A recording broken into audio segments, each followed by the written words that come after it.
Kabul to Hindon airlift वाले उस plan की जिसने पाकिस्तानी साजिश में ट्विस्ट डाल दिया है, क्योंकि तालिबानी तबाही की टिक टिक के बीच भारतीय वायुसेना का C-17 ग्लोब मास्टर काबुल से उड़ान भरकर हिंडन आ गया है। ये मिशन इम्पॉसिबल कैसे हुआ पॉसिबल, आज सब बताएंगे और वो तस्वीरें भी आपको दिखाएंगे जो अफगानिस्तान से आ रही हैं, लेकिन यूपी में रह रहे उन अफगानिस्तानियों के कलेजे को चीर रही है जो यहाँ भारत में पूरी तरह से महफूज हैं, लेकिन उनके अपने अफगानिस्तान में फंस गए हैं जहां तालिबान का जंगल राज शुरू हो गया है जिसकी कोई सुबह नहीं है।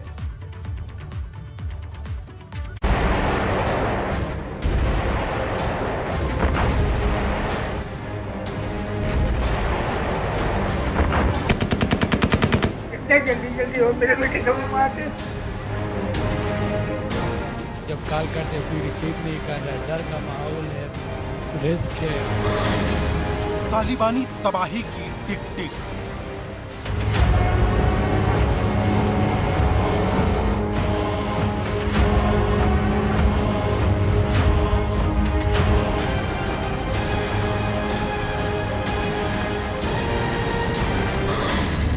गुलामी वाली विनाशकारी आजादी।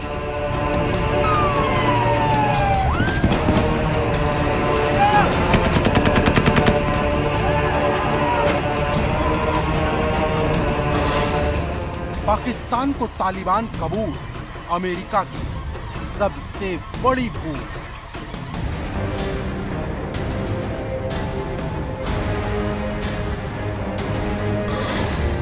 कितना भयानक होगा कल तालिबान पर full and final.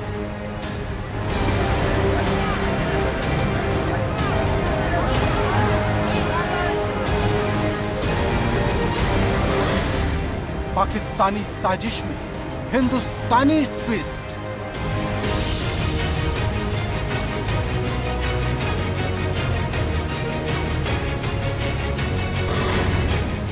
Kabul to Hindon operation airlift done.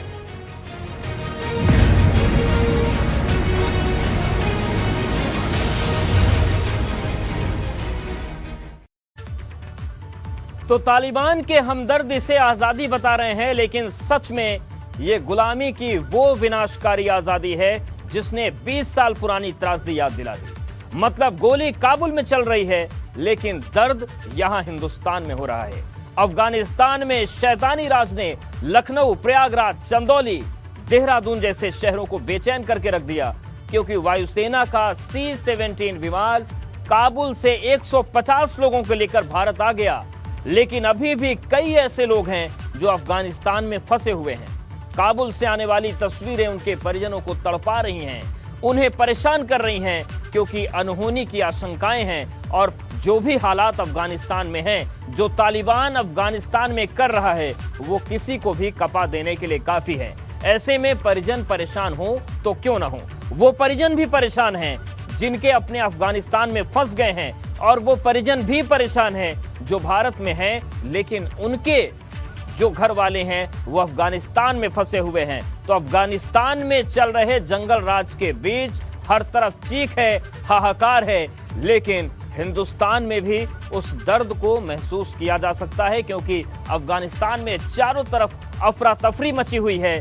तमाम देश अपने अपने फायदे भी तलाश रहे हैं, लेकिन सबसे मुसीबत में वो लोग हैं जिनके अपने तालिबानियों के चंगुल में फंसकर जिंदगी के लिए तड़प रहे हैं, कैद हो गए हैं। और जो मंजर अफगानिस्तान से आ रहा है, राजधानी काबुल से आ रहा है और आसमान से गिरते लोगों का आ रहा है, वो मंजर किसी को भी परेशान कर सकता है। वो सारी तस्वीर हम आपको दिखाने जा रहे हैं। हम आपको बताएंगे कि किस तरीके से हिंदुस्तान में लोग परेशान हैं, किस तरीके से प्रयागराज की तस्वीर है और किस तरीके से चंदौली भी कांप रहा है।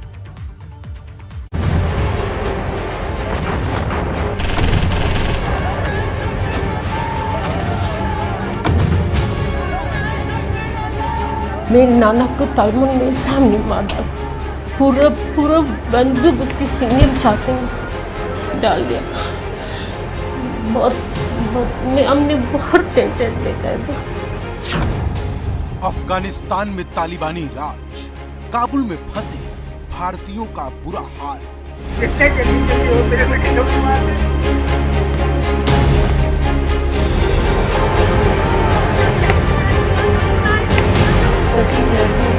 जबरदस्ती उठा के ले रही है और उठा के तालिबान का अंधा कानून रो रहा है देहरादून।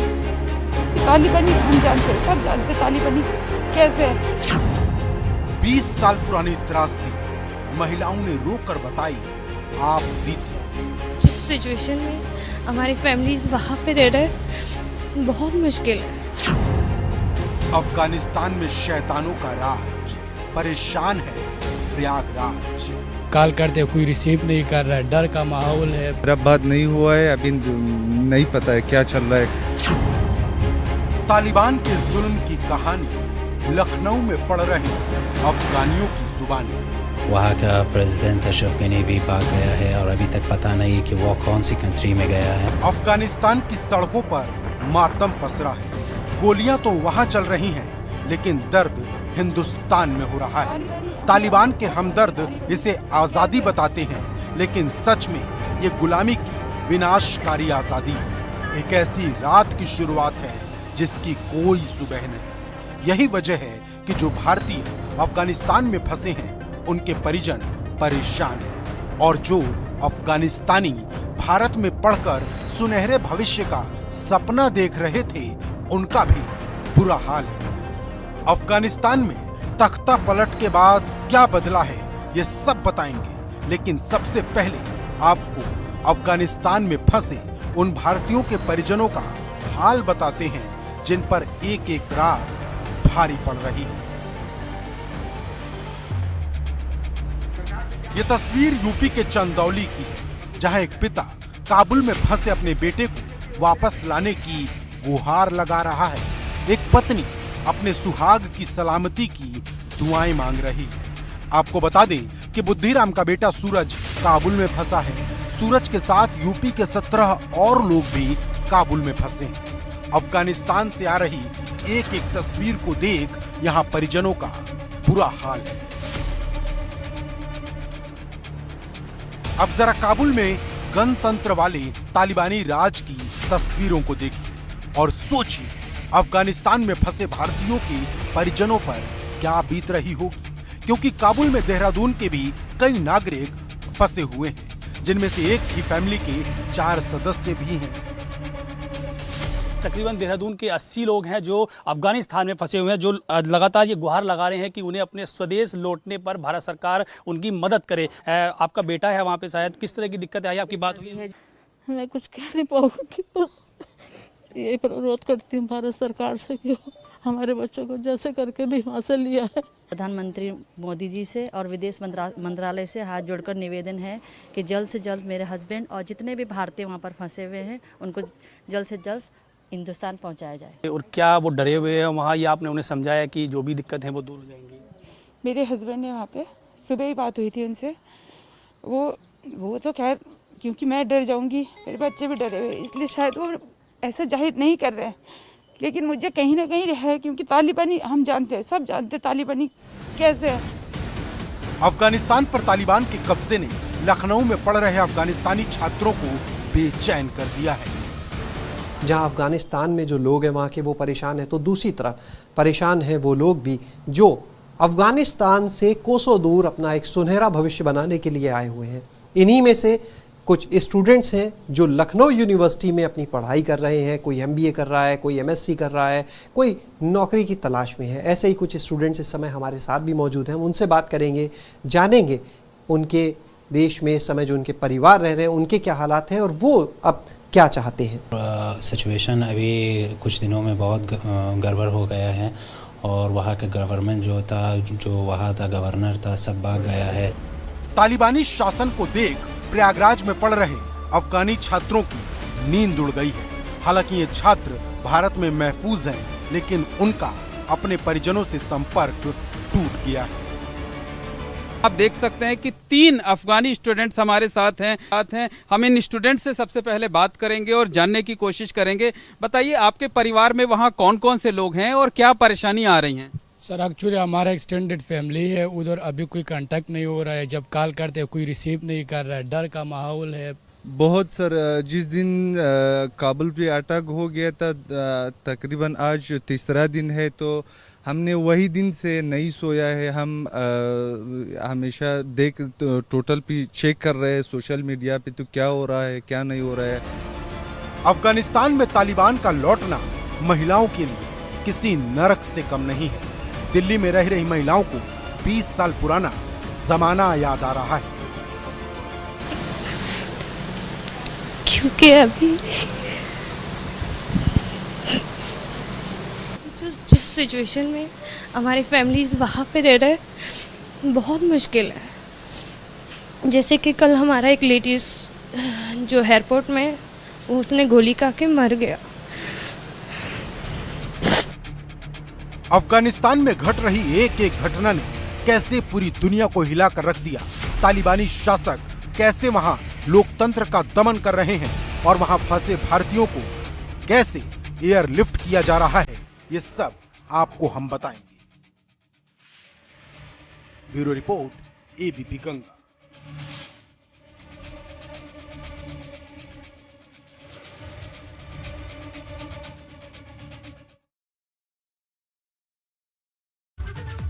तो जहां पूरे अफगानिस्तान में अफरा तफरी मची है, पाकिस्तान जैसे देश शह और मात का खेल खेल रहे हैं, वहीं भारत ने अफगानिस्तान में फंसे 150 भारतीयों को सुरक्षित एयरलिफ्ट करके बता दिया कि अफगानिस्तान में भले ही शासन तालिबान का हो, लेकिन कूटनीति की पिच पर उसका कोई तोड़ नहीं है।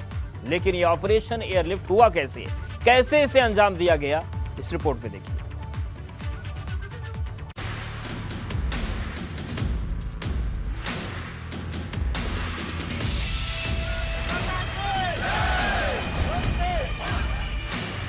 सफल हुआ ऑपरेशन एयरलिफ्ट काबुल।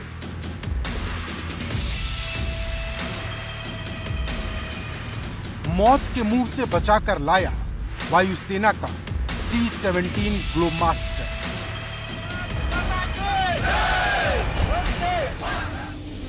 अफगानिस्तान में मचे तालिबानी कोहराम के बीच अमेरिकी विमान में मुंबई की लोकल ट्रेन की तरह भारी भीड़ के बीच विमानों की छत पर मौत के सफर की तस्वीरों के बीच भारतीय वायुसेना का C-17 ग्लोबमास्टर मौत के मुंह से 150 भारतीयों को बचाकर हिंदुस्तान ले आया है।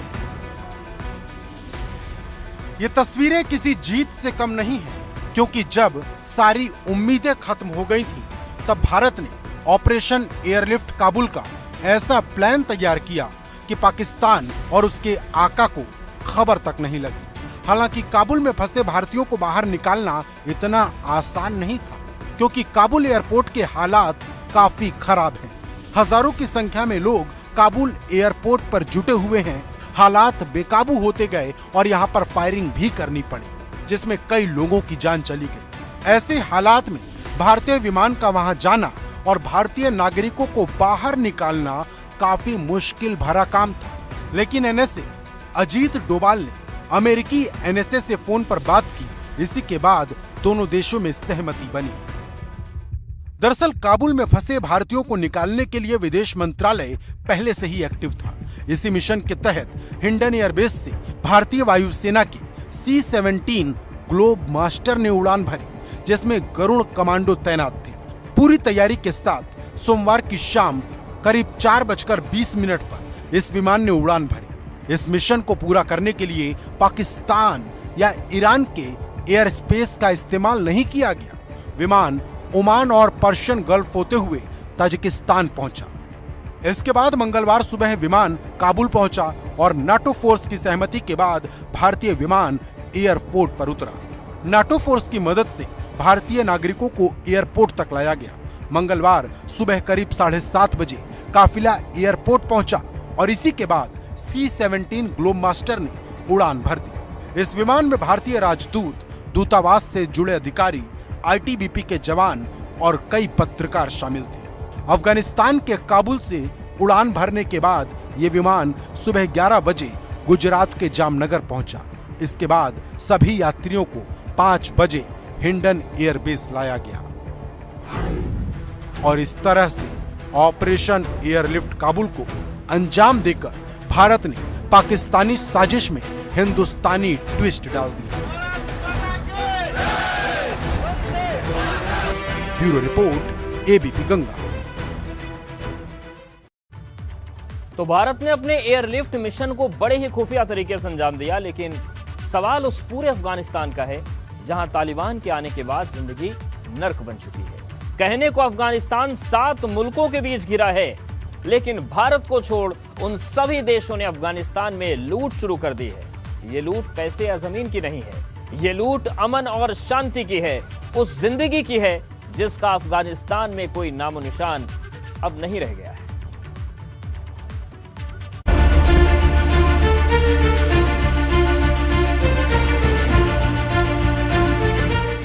अफगानिस्तान में तालिबानी शासन के बाद जिंदगी नर्क हो गई है।